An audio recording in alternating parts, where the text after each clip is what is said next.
The sun was bleeding into the water, turning the surface of Lake View into a sheet of liquid copper when I heard the first crunch of gravel.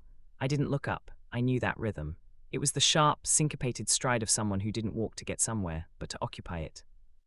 I kept my back turned, tightening a heavy galvanized bolt on the new dock railing. I'm Ethan Ward. I've spent 12 years as an Army engineer, most of that time building things in places where people were actively trying to blow them up.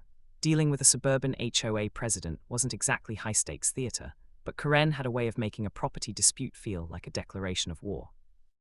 Ethan, she barked, no greeting, just the name, spat out like a citation. I stood up slowly, wiped the grease from my palms onto a rag, and finally turned.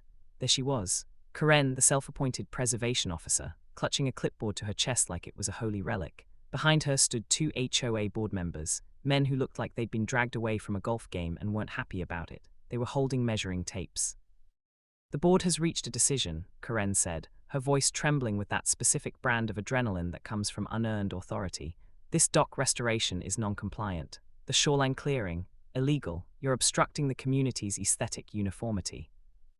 I leaned against the railing I'd just finished, feeling the solid, honest weight of the timber. "Funny," I said, my voice low and dry. "The county permits say it's a restoration of a pre-existing structure. My grandfather built the original dock in '48. I'm just keeping the legacy alive." "Your grandfather's legacy is a nuisance," she snapped. She gestured to a contractor waiting by a white pickup truck on the road. "We aren't here to debate, we're here to remediate. Since you refuse to follow the cease and desist, we're installing a privacy fence. Right here, along the property line."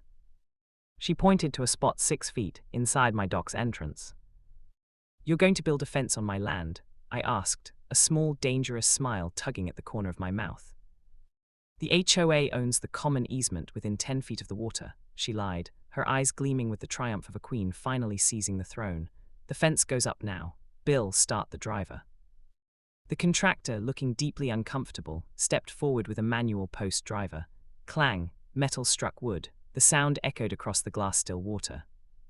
"Karen," I said, my voice dropping an octave, "I'd suggest you tell him to stop, for his sake, and your bank accounts." "Fines are already at $4,000, Ethan," she sneered. "Don't add interference with board business to the bill. You don't decide things here anymore. People like you, people who think they're above the community, are exactly why I was elected." I didn't argue, I didn't shout. I simply pulled my phone from my pocket and hit a speed dial number. I'd been expecting this. In fact, I'd been counting on it. "Yeah, he started," I said into the phone. "Bring the paperwork." Karen laughed, a sharp, jagged sound. "Who are you calling? Your lawyer. By the time he files a motion, the fence will be finished and your view will be gone. This lake belongs to the community now." "That's where you're wrong," I said, stepping off the dock onto the grass. "The lake belongs to whoever holds the original deed, and I think it's time you realized you haven't actually read it. To understand Karen, you have to understand the kind of person who treats a neighborhood like a fiefdom. For months, she'd been a shadow in the brush. I'd catch the glint of a camera lens from her patio, or find violation notices tucked into my door for things as trivial as my truck being parked too close to the water. She'd pushed out 3 families already, older folks who didn't have the energy to fight her bureaucracy. She wanted my shoreline because it sat right in the middle of her perfect, panoramic view of the sunset. To her, my family history was just a visual obstruction.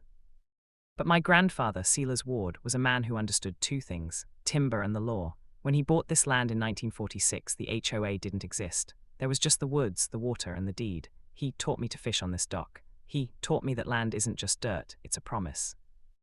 After my mother passed, the house had felt like a tomb. Coming back here, restoring the dock, clearing the brush. It was the only way I knew how to breathe again.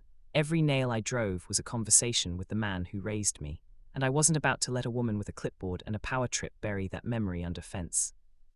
As the contractor pounded the second post into the ground, a black SUV pulled into my gravel driveway. A man in a high-visibility vest stepped out, carrying a rolled-up transit and a leather-bound folder. "Who is this?" Karen demanded, stepping forward to intercept him. "This is private property. We are in the middle of an enforcement action."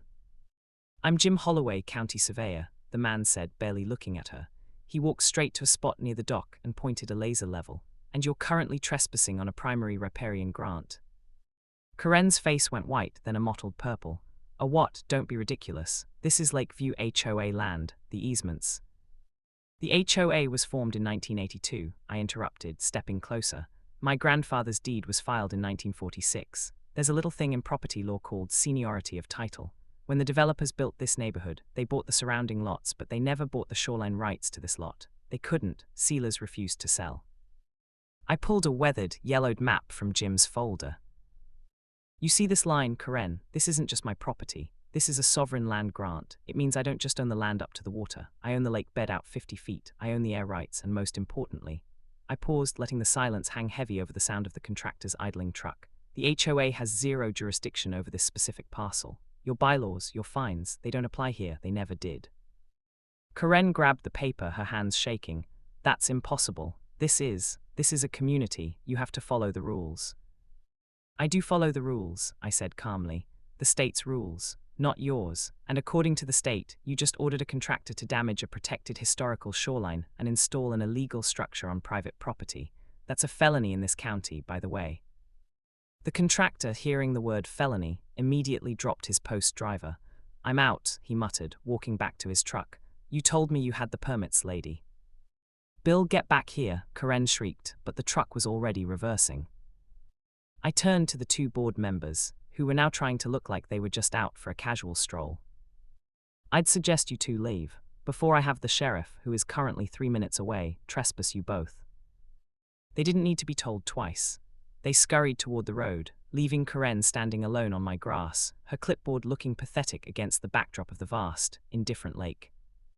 You think you're so smart, she hissed, her voice trembling.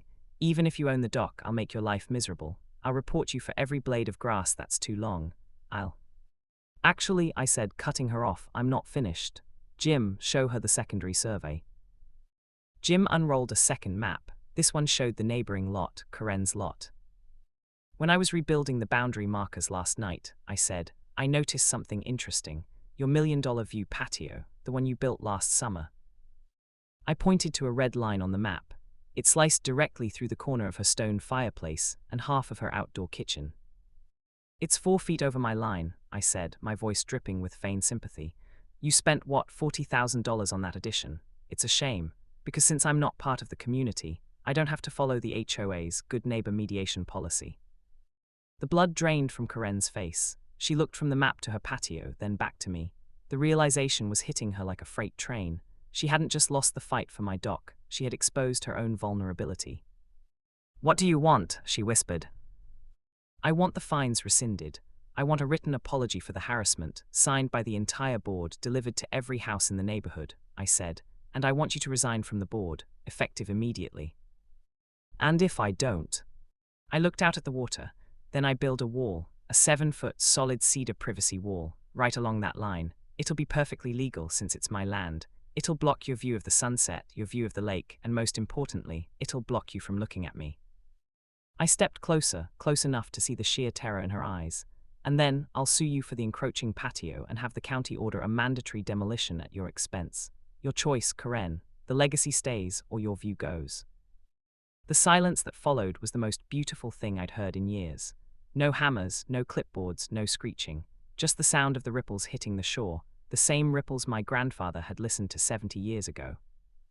Karen didn't say another word. She turned and walked away, her heels clicking a much slower, much humbler rhythm on the gravel. I looked at Jim. Thanks for coming out, Jim. Anytime, Ethan, he said, packing up his gear. Sealers would have loved this. I sat down on the edge of my dock, dangling my boots over the water. The sun was almost gone now, leaving a trail of deep violet across the sky. I wasn't just a homeowner anymore. I was the steward of this place. The HOA sent the letter the next morning. The fines were gone. Karen's resignation was at the bottom. I took a sip of my coffee, feeling the cool morning air. I didn't build the wall. I didn't have to. Sometimes the threat of the truth is enough to keep the vultures away. And as I looked at the old markers my grandfather had carved by hand, I knew his legacy wasn't just in the wood or the water. It was in the strength to stand your ground when everyone else is trying to move the line. The lake was quiet, and for the first time in a long time, so was the neighborhood.